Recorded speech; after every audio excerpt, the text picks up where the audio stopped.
العظيم أعوذ بالله من الشيطان اللعين الرجيم بسم الله الرحمن الرحيم الحمد لله رب العالمين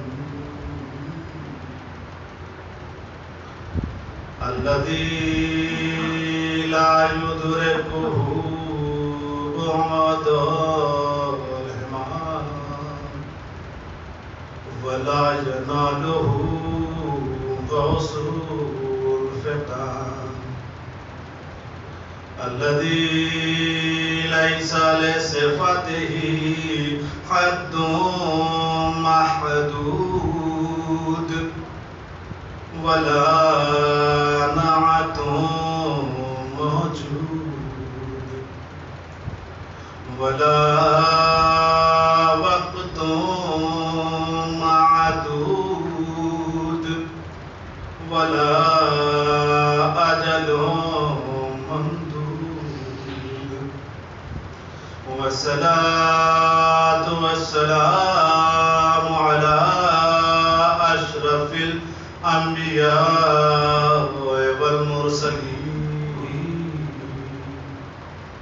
سيدنا ونبينا وشفيع ذنوبنا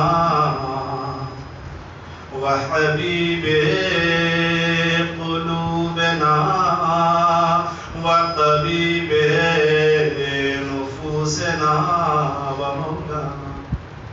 ومولاه الثقلين وجد الحسن والحسين أبي القاسم محمد وآل محمد فعجل فرجهم وآله الطيبين الطاهرين المعصومين المظلومين ولعنة الله على أعدائهم أجمعين من يومنا هذا إلى يوم الدين أما بعد فقد قال الله تبارك وتعالى في قرآن المجيد بسم الله الرحمن الرحيم إن الدين عند الله الإسلام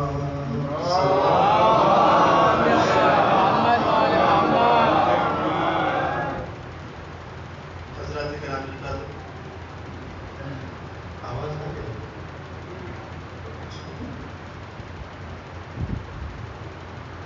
انشاءاللہ اس بحث کا جو موضوع گفتگو ہے وہ ہے اسلام. حالانکہ اسے کئی نظریے سے دیکھ سکتے ہیں. ممکن ہے روایتی اور حقیقی اسلام دکھائی دے, کہیں کون سا اسلام, کیسا اسلام, جو آیا ہے یہ کون سا اسلام, اتنے سارے اسلام میں سے کون سا اسلام. بس یوں سمجھ لیے کہ اسلام ایک کوشچن مارک ہے. لیکن چونکہ جب 2018 میں نے یہاں خطاب کیا تھا, اس وقت میرا موضوع گفتگو تھا امام حسین علیہ السلام کی کربلا اور اس کے سبق اور اس کے دروس جو ہمارے اوپر مرتب ہو رہے تھے. اسے کئی طرح سے لوگوں نے دیکھا. کچھ لوگوں نے اسے مقصد امام حسین علیہ السلام کی نظر سے دیکھا, کچھ لوگوں نے اسباب کربلا کی نظر سے دیکھا. لیکن پورے واقعات میں اور جو اشرا میں نے خطاب کیا تھا اس میں نے یہ کوشش کی تھی امام حسین اور ان کے اصحاب کے کردار سے ہمیں کیا سبق ملا اور ہمارے اوپر کیا اثرات مرتب ہوئے. اس میں سے کچھ پارٹ رہ گئے تھے جو میں یہاں خطاب نہیں کر پایا تھا، کیونکہ مجھے اندازہ نہیں تھا 7ویں محرم کا اور 8ویں محرم کا، ان دو دنوں میں مجلس سے باقاعدہ طور پر خطاب نہیں ہوئی تھی، صرف مسائل پڑھے گئے تھے. تو ممکن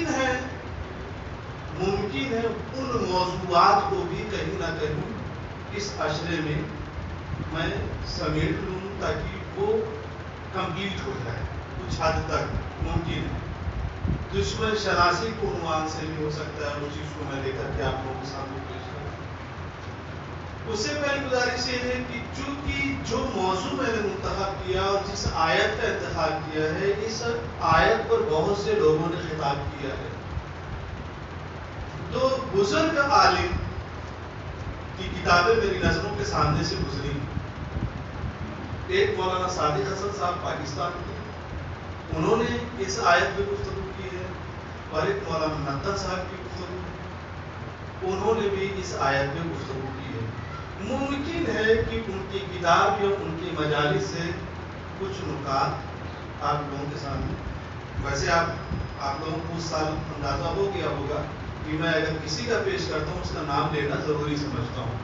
ممکن ہے میں بھول جاؤں، تو اسی لیے میں نے پہلی مجلس میں ہی کلیئر کر دیا کہ ممکن ہے کہ وہاں سے بھی کچھ الفاظ اور ان کی کچھ تاثرات بھی آپ لوگوں کے سامنے پیش کیے جائیں. یہ تھا ہمارے موضوع کا انٹروڈکشن. انشاءاللہ کل سے اس پر گفتگو ہوگی. آج میں گفتگو کر رہا ہوں عزاداری کے اوپر. ایک سوال پڑے محمد والے.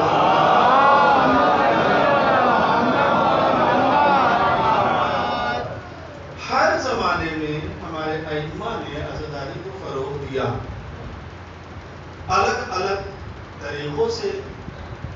تاریخ میں ہم نے پڑھا جس طرح ممکن ہوا اس طرح سے عزاداری کو اہل بیت نے فروغ دیا، چاہے وہ مینا کا میدان ہو یا پھر عرب کی کسی قید خانے کی گفتگو ہو، ہر جگہ عزاداری برپا ہوئی.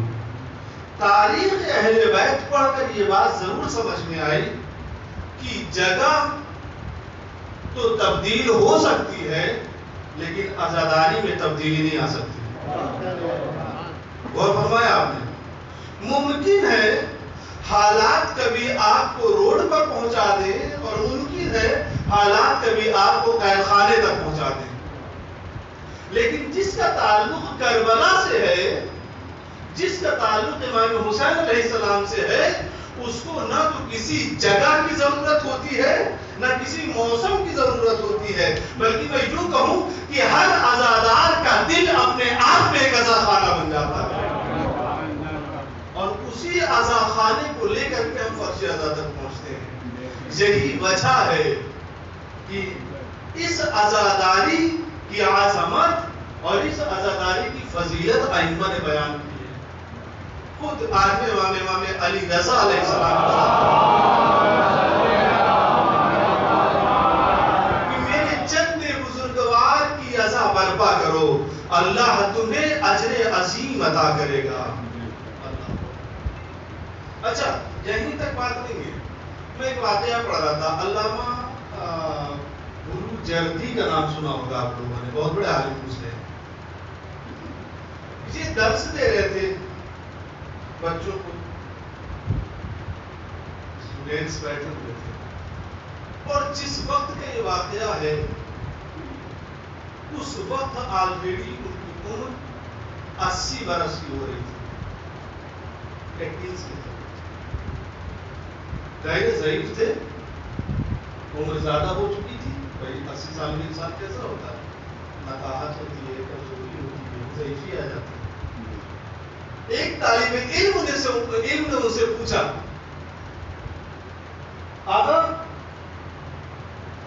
آپ کی عمر اتنی زیادہ ہو گئی لیکن آنکھیں آپ کی اب تک ایسی ہیں جیسے کسی جوان کی ہو. پوری توجہ سے نہیں ہے. آپ کی آنکھ کی روشنی نہ تو کسی چشمے کی ضرورت ہے نہ عینک کی ضرورت ہے، اور اتنا زیادہ آپ پڑھتے ہیں. ظاہر ہے کہ مجتہد ہیں آپ، تو نہ جانے کتنا مطالعہ کیا ہوگا. لیکن یہ خاص عنایت ہے. مزید وضاحت کریں. انہوں نے کہا جب میں طالب علمی کے زمانے میں مدرسے میں آیا تو اس وقت میں نے سوچ لیا تھا کہ مجھے عالم بننا ہے, مجھے اجتہاد کرنا ہے, اور میں نے مطالعہ شروع کر دیا.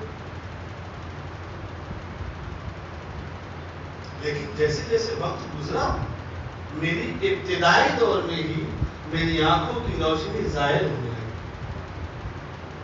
میں بہت پریشان ہو گیا, میں کروں تو کیا کروں. میں نے تو ارادہ یہ بنایا ہے کہ میں اجتہاد کروں گا, اس کے لیے نہ جانے کتنا پڑھنا پڑتا ہے, ابھی تو ابھی سے میری آنکھیں ظاہر ہو رہی. یہ کیا ہو گیا؟ آقا بروجردی فرماتے ہیں کہ میں نے امام زمانہ علیہ السلام سے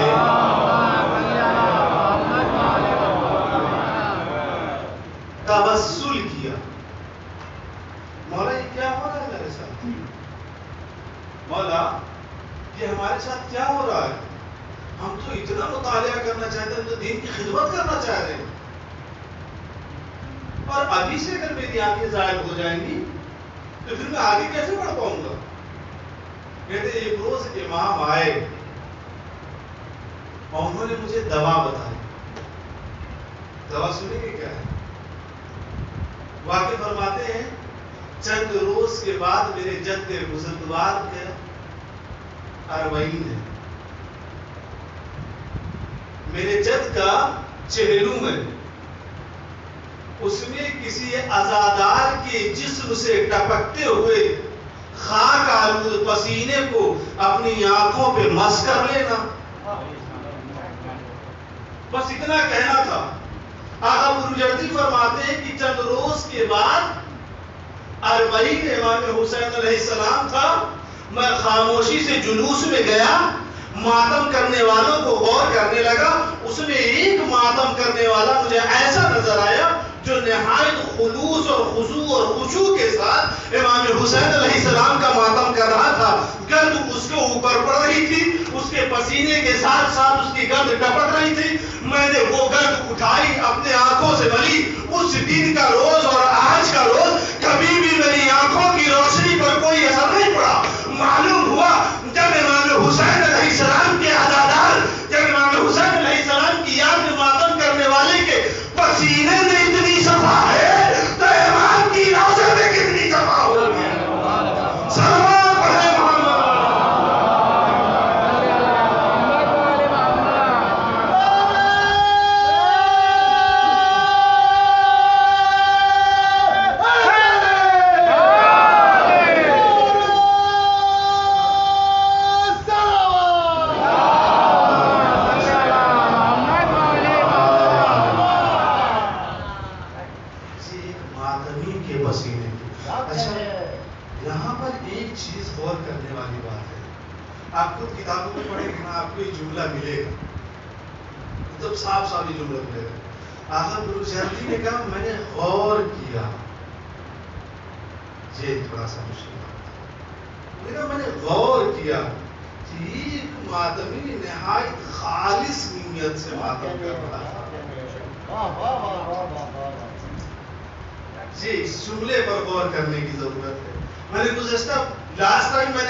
قسمت تو مانگتے ہیں لیکن حور جیسا عمل نہیں کر پاتے. حور کو سرٹیفکیٹ لازم نہیں ہوا تھا لے بھائی تو جنتی نہیں. حور نے اقدام کیا تھا, عمل کے میدان میں اترا تھا, اپنی انا کو اس نے مارا تھا, اپنے ایگو کو ختم کیا تھا, امام کے قدموں میں آ کے گیا تھا, پھر جا کے حور جیسا بنا ہے. بروجردی کیا کہتے ہیں, میں نے غور کیا ایک ماتمی نہایت خالص نیت سے امام حسین علیہ السلام کا ماتم کر رہا ہے. معلوم یہ ہوا کہ جس کی نیت خالص ہوتی ہے اس کے پسینے میں شفا ہے.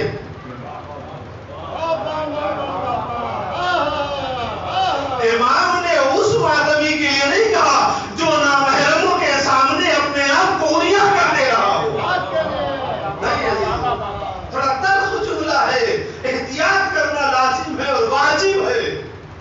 نامحرموں کے سامنے عریاں ہو کر کے ماتم کرنے والے کو امام کبھی نہیں کہہ سکتے تو اس کی گرد کو جا کر کے اپنی آنکھوں سے مس کر لینا، نہیں، بلکہ امام اس کے لیے کہہ رہے، رانا کا جملہ ہے خالص نیت سے، خالص نیت سے، بڑے خضوع اور خشوع کے ساتھ، خدانہ مجلسیں ہو، ماتم ہو، فرش ایسا ہو، جو کچھ بھی کرنا ہو، فنا صاحب کی نہ کرنا، جب کرنا امام حسین کی کرنا۔ صلوات پڑھے محمد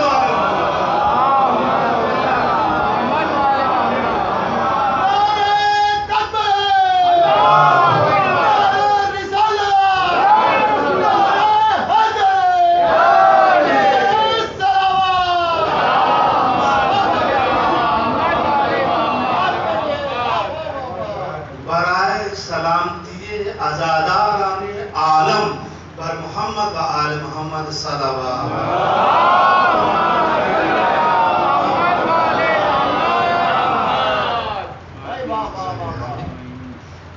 ایک وبا ہے، ایک وبا ہمیں ایسی دکھ رہی ہے جس سے ہم لوگ پریشان ہیں۔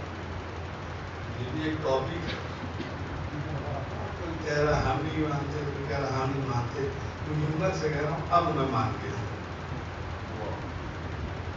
بھائی، بہت چھیلے ہیں اس میں، بڑا احتیاط کر رہے ہیں، اللہ سب کو محفوظ رکھے، اور جن لوگوں کو ہو گیا اللہ انہیں مزید شفا عطا کرے، اس لیے کہ جن کو ایک بار ہو چکا ہے وہ ابھی بھی ٹھیک نہیں ہے کمپلیٹلی، جو میں خود کہہ رہا ہوں میرے ساتھ خود ایسا ہو رہا ہے، ابھی بھی کمپلیٹلی ٹھیک نہیں ہے، اللہ تو سب کو محفوظ رکھے۔ یہ تو ظاہری وبا ہے جو ہمیں دکھ رہی ہے، ایک باطنی وبا ہے، اور اس باطنی وبا کا نام ریا ہے، دکھاوا، ریاکاری۔ اس وبا کو مارنا بہت ضروری ہے۔ یہ ایسی وبا ہے کہ جس کے لیے مولا فرماتے ہیں کہ یہ جیسے دیمک لکڑیوں کو کھا لیتا ہے نا، کھوکھلا کر دیتا ہے، ویسے یہ ریا جو ہے وہ ہمارے اعمال کو کھوکھلا کر دیتا ہے۔ چاہے حدیث میں امام خمینی لکھتے ہیں، چھٹویں امام جعفر صادق علیہ السلام،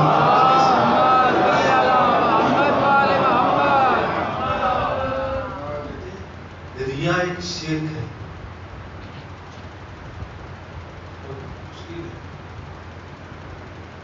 میں نے فرسٹ ٹائم پڑھا تھا، تقریباً کافی دن پہلے پڑھا، میں نے فرسٹ ٹائم پڑھا تو میں چونک گیا،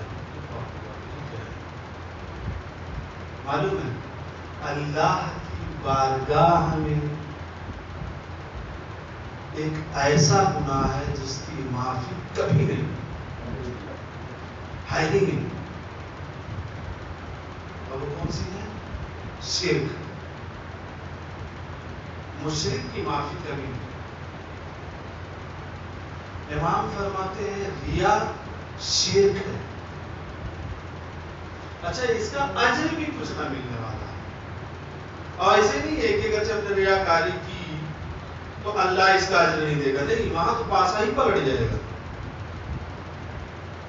جب ہم حشر کے میدان میں ہوں گے اور ہم پہنچیں گے وہاں پر، میں نے مجلسیں پڑھی تھی، آپ کو گواہی چاہیے، آپ لوگ کے چہرے دکھیں گے، مجھے ان سے پوچھو، میں نے مجلسیں پڑھی تھی، تو وہاں مجھ سے پوچھا جائے گا کس کے لیے پڑھی تھی،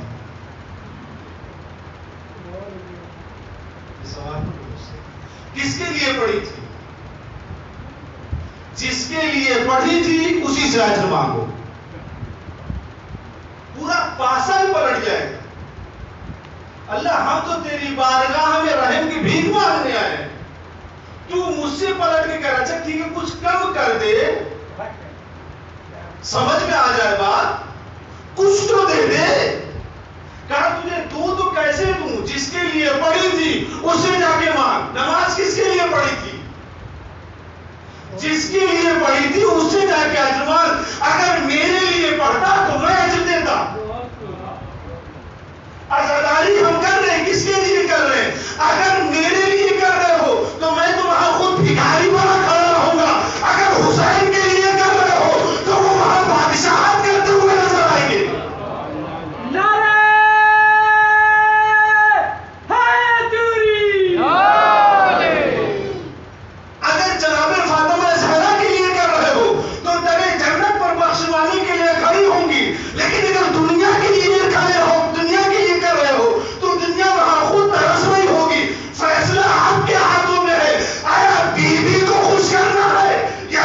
والوں کو خوش کرنا ہے، اگر بیوی کو خوش کرنا ہے تو فلاں صاحب کی مجلس مت کہنا، امام حسین کی مجلس کہنا۔ صاحب ایک جگہ میں گیا مجلس پڑھنے، ظاہر ہے لوگوں کا نام لینا مناسب نہیں ہے، بھائی صاحب وہ آپ فلاں صاحب کے عشرے میں آئے تھے، یہ میں اپنی بات بتا رہا ہوں، گاؤں ہے، آپ ان کے عشرے میں آئے تھے، میرے عشرے میں نہیں آئے۔ میں نے کہا آپ کب مار گئے؟ آپ کا کب عشرہ ہونا شروع ہو گیا؟ وہ چونکے کیسی بات کر رہے ہیں؟ میں نے کہا ابھی تک تو میں یہی سمجھ رہا تھا کہ امام حسین کا عشرہ ہو رہا ہے۔ اچھا اس وقت تک مجھے نہیں معلوم تھا، جب میں وہاں سے پلٹ آیا اور یہ گفتگو ہونے لگی تو صاحب نے مجھے بتایا وہاں دو انجمنوں میں بڑا ٹکراؤ ہے۔ میں نے خود اپنی آنکھوں سے دیکھا ہے، ایک انجمن سینہ تان کے ماتم اس لیے کر رہی ہے تاکہ دوسری انجمن کو ڈومینیٹ کر سکے۔ اگر ہم اپنی آنے والی نسلوں کو اس عزاداری کو پیور کر کے نہیں پہنچائیں گے تو ہم کیا جواب دیں گے؟ بہت مشکل ہے، بہت تلخ ہے، سب لے بہت مشکل ہے، لیکن خدا ہے جو ہماری قوم ابھی ہے، ہمارے نوجوان حضرات ہیں، ایک تو اللہ ان کو توفیق عطا کرے وہ مجلسوں میں آئے، اور مجلسوں میں آئے تو یہ سوچ کر کے آئے کہ مجلس میں جانا ہے، باہر بات نہیں کرنا ہے۔ یہ ایک بہت بڑا ٹاپک ہے اور یہ بہت بڑی پرابلم ہے ہمارے معاشرے میں۔ خدا را نوجوان آئے ہمارے یہاں، ان نوجوانوں کے کندھوں پر اس بار کو رکھنا یا بزرگوں کا کام ہے، انہیں ذمہ داری دیجیے۔ ہم اگلی نسلوں تک کیسے پہنچائیں گے اس ذمہ داری کو؟ اور زیادہ غلط غلط کر کے میں اپنے ہوش کی بات بتا رہا ہوں، آپ لوگوں نے تو پتہ نہیں کیا کیا دیکھا ہوگا، آپ لوگوں نے کیا خضوع اور کیا خشوع دیکھا ہوگا۔ میرے ابا تو بتاتے ہیں کہ ہمارے معاشرے میں جلدی کوئی ملتا نہیں تھا مولا عباس کی حاضری کھانے والا۔ کیا عقیدہ تھا ان کا کہ بابو کوئی جلدی ملتا نہیں تھا، کیونکہ میرے والد صاحب بچپن سے اور انہوں نے یہ عادت مجھے بھی ڈلوائی، چاند رات سے لے کر کے 10 دن ہمارے یہاں ترک لذات کر دیا جاتا ہے۔ حالانکہ میرے ہی گھر میں ایک بھائی نہیں کرتے، لیکن وہ خود کرتے اور ہم بھی کرتے ہیں۔ اب ان 10 دنوں کے درمیان جب حاضری ہوتی ہے، ظاہر حاضری میں کیا بنتی ہے؟ اچھے اچھے پکوان ہی بنتا ہے، انسان کا عقیدہ ہوتا ہے اچھے سے اچھا بنا کے مولا کو نظر کرے۔ ابا ہمارے کہتے تھے آج دیکھ رہو کیسے لوگ ٹوٹ پڑ رہے ہیں، ہم لوگ 10 دن اچھا کھاتے نہیں تھے، اور 10 دن اچھا کھانے کی بات چھوڑو، 10 دن کے بعد بھی جب مولا کی حاضری ہوتی تھی تو 10 لوگ بھی نہیں مل پاتے تھے جو اتنی ہمت کر پاتے کہ غازی عباس کے دسترخوان پہ آ کے حاضری چن سکتے ہو۔ اور آج دیکھو کیا عالم ہو گیا ہے۔ میں نے وہ منظر میں نے نہیں دیکھا ہے، میں نے اپنی نگاہوں سے نہیں دیکھا، میرے والد صاحب، لیکن خود جو میں نے دیکھا ہمارے زمانے میں کتنی تبدیلی آ گئی، بے انتہا تبدیلی آ گئی۔ اس تبدیلی کو کون بچائے گا؟ تبدیلیاں انقلاب کی شکل میں ہو تو کامیابی کی ضمانت ہوا کرتی ہے، لیکن تبدیلیاں اگر معاشرے کو خراب کریں تو اس کا مطلب یہ سمجھ لو ہم نے اپنی ذمہ داری ادا نہیں کی۔ وہ سول کہاں گیا؟ وہ پیورٹی کہاں ہے؟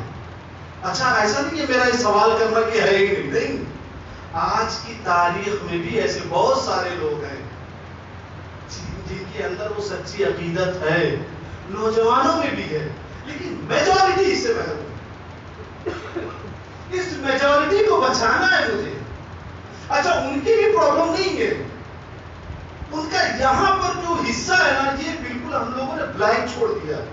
جب ہم نے بلائنڈ چھوڑا دوسرا والا اٹیک کر کے اس کو آگے فل کر دیتا ہے، اور وہ بندہ وہی والی بات کرے گا جو پہلے سے اس کی یہاں پر اپلوڈ ہو چکا ہے، اس کے علاوہ دوسری بات کریں گے بھی۔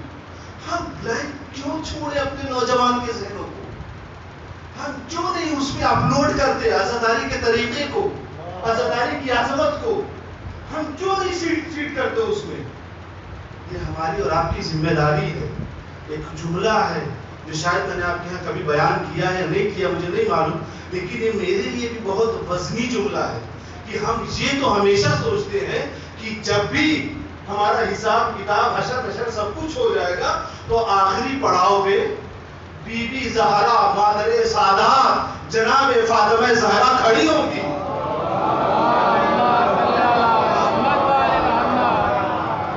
وہ کھڑی ہوگی ہمیں بخشوانے کے لیے. یہ تو ہم بچپن سے سنتے چلے آ رہے ہیں اور اس کی امید بھی ہے. خدا را اس کا فرم بھی تو رکھ لینا.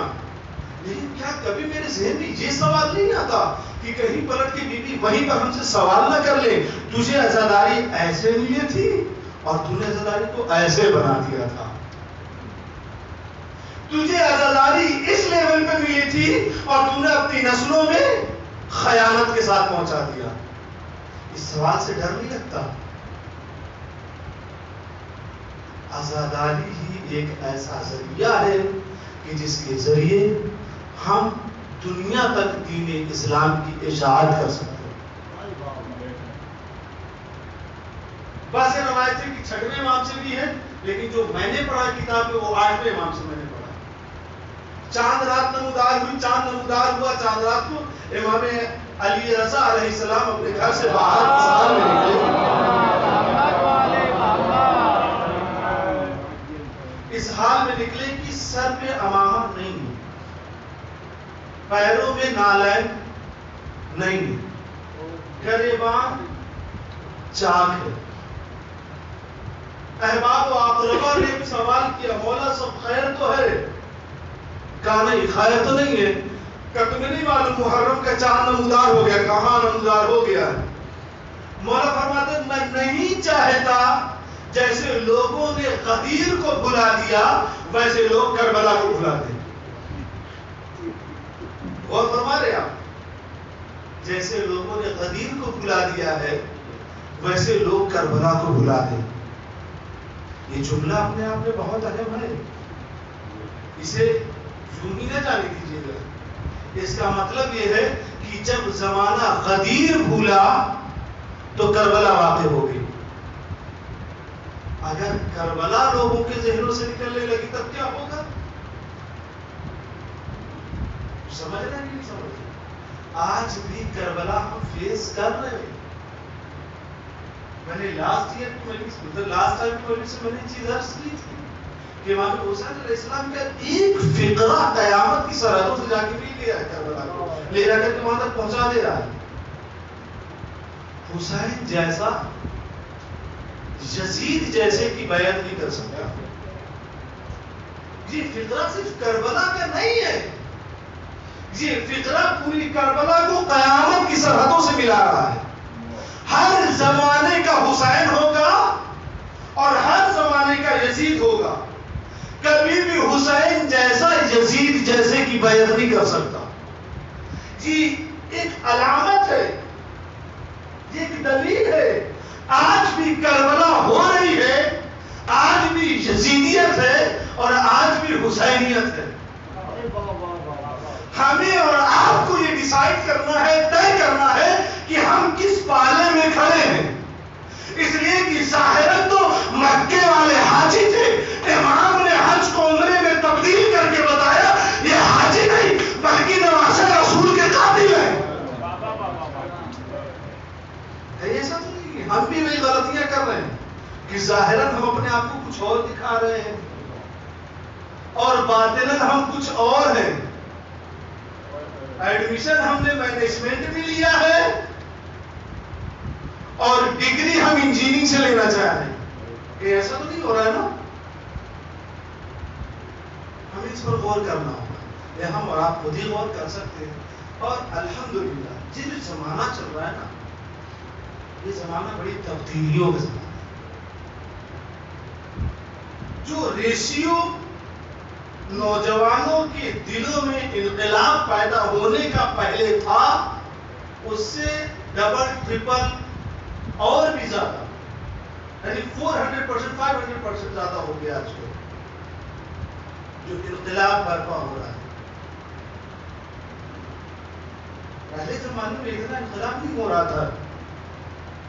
لوگ جوان ہو جایا کرتے تھے اور انہیں معنویات سے آشنائی اتنی جلدی نہیں ہوا کرتی تھی جتنی جلدی آج کے زمانے کے بچوں کو ہو رہی ہے.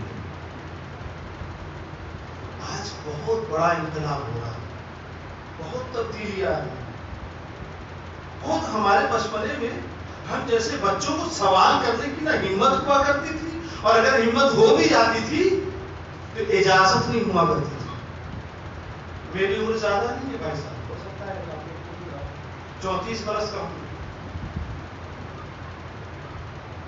ابھی کتنے ایسے ہماری عمر کے بیچارے جن کی بھی شادی بھی نہیں. ہمیں اجازت نہیں ہوا کرتی, اگر ہمت ہو بھی گئی ہمیں اجازت نہیں ہوا کرتی تھی. آج بچہ بالغ بھی نہیں ہے اور سوال کرتا ہے. دیکھو سوال کرنا بھی علم کی دلیل ہے نا. یہاں بھی اگر کسی کے ذہن میں کوئی سوال ہو, میری تقریر سے متعلق کوئی اگر سوال ہے تو اس کا جواب دے. میں ایسا نہ ہوگا کہ بعد میں سمر بھائی سے کہ صاحب کیا پڑھ کے چلے گئے, سمر بھائی بیچارے کیا جواب دیں. تحقیق میں نے کی, انہوں نے نہیں کی. میری تقریر سے متعلق کوئی سوال ہو مجھ سے سوال کریے, بے جھجک کریے. اس کے علاوہ بھی نوجوانوں کے لیے بزرگان کی بارگاہ میں ہاتھ جوڑ کے میں عرض کرتا ہوں کہ مجھ سے گزر گئے, مجھ سے بہتر ہے. نوجوان اور بچوں کے لیے خاص کر کے یہ ایام ایسا ایک درسگاہ ہے, اس سے آپ ایکٹیو ہو جائیں. ہمیں سیکھنا ہے درس, بہت کچھ سیکھنا ہے. صرف فیس بک اور واٹس ایپ یونیورسٹیز کی طرح نہیں سیکھنا ہے.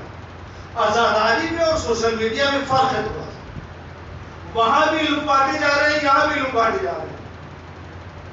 وہاں صرف اور صرف اسکرین کے اوپر علم ہوتا ہے, لیکن آزاداری میں عمل کے اندر علم پہنچانا ہوتا ہے نا. یہاں حور بننا ہوتا ہے. یہاں کوفے جیسے حالات کو فیس کر کے حبیب ابن مظاہر بن کر کربلا پہنچنا ہوتا ہے. یہاں یہ نہیں دیکھنا ہوتا ہے کہ کیسے حالات ہے کیا ہے. تو یہاں میں وہاں میں فرق ہے تھوڑا سا. تو اس فرق کو بچائے رکھیے. یہ جو آج انقلاب ہے, یہ جو تبدیلیاں آ رہی ہیں, اس کو رائٹ وے دیجیے, صحیح راستے کی طرف اس کو گامزن کریے. انشاءاللہ مولا بھی مدد کریں گے اور اللہ بھی مدد کرے گا. ایک صلوات پڑھے محمد.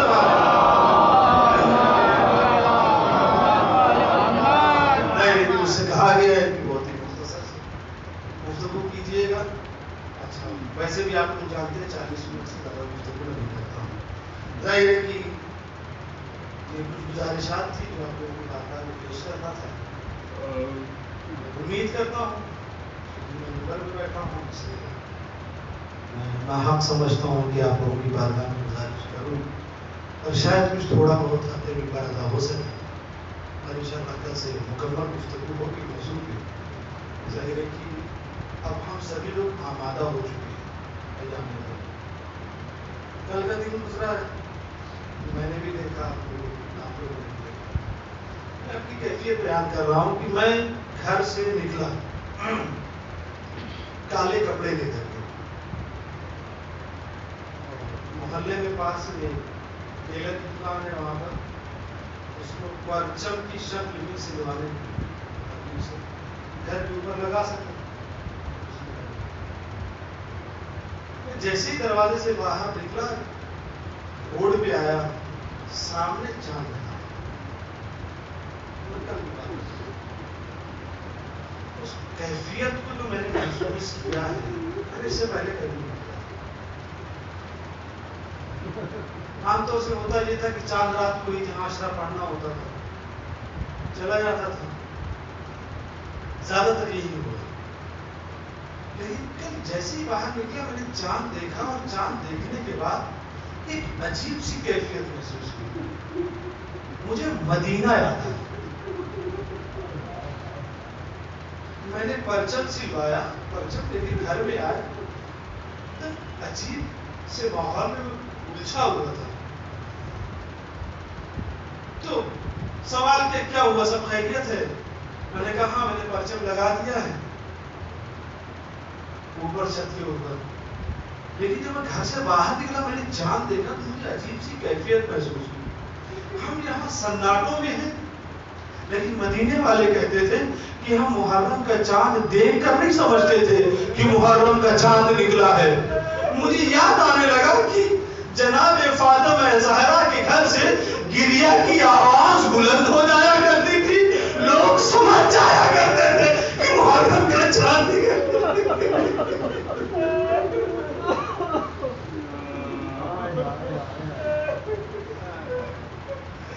ہمارے اولاد کے گھروں کی کیفیت بھی تبدیل ہو جاتی اس چاند سے۔ اس چاند سے بڑا اثر پڑتا ہے ہم لوگوں کے اوپر، ہمارے گھروں کی بھی کیفیت بدل جاتی ہے۔ کل تک ہمارے گھر کے مرد اپنی خواتین کے اوپر جو حکومتیں نہیں چلاتے تھے، جو نظام گھر کا باقی تھا کہ فلاں وقت روٹیاں پکیں گی، فلاں وقت کھانے لگیں گے، فلاں وقت پانی آئے گا، بچوں کو بٹھایا جائے گا، ساتھ میں کھانا کھایا جائے گا۔ جب چاند نمودار ہوتا ہے تو گھر کے بچے سے بزرگ تک خاموش ہو جاتے ہیں، تمہیں آج کیا ہو گیا؟ تمہیں نہیں معلوم آج سے خواتین بی بی زہرا کے عطا خانے میں جائیں گے۔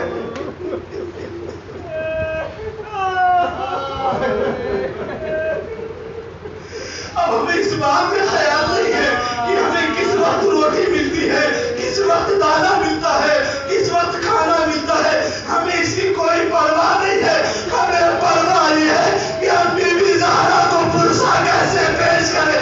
آؤ چلو سیدہ کی بارگاہ میں چلتے ہیں، جس کے لیے علماء پڑھتے ہیں کہ جب محرم کا چاند نکلتا ہے تب بی بی زہرا اپنی قبر مطہر چھوڑ دیتی ہے، عزاداروں کے گھروں میں، عزاخانوں میں پہنچ جاتی ہے۔ اے میرے لال پہ گریہ کرنے والوں، آؤ مجھے فرصت مل۔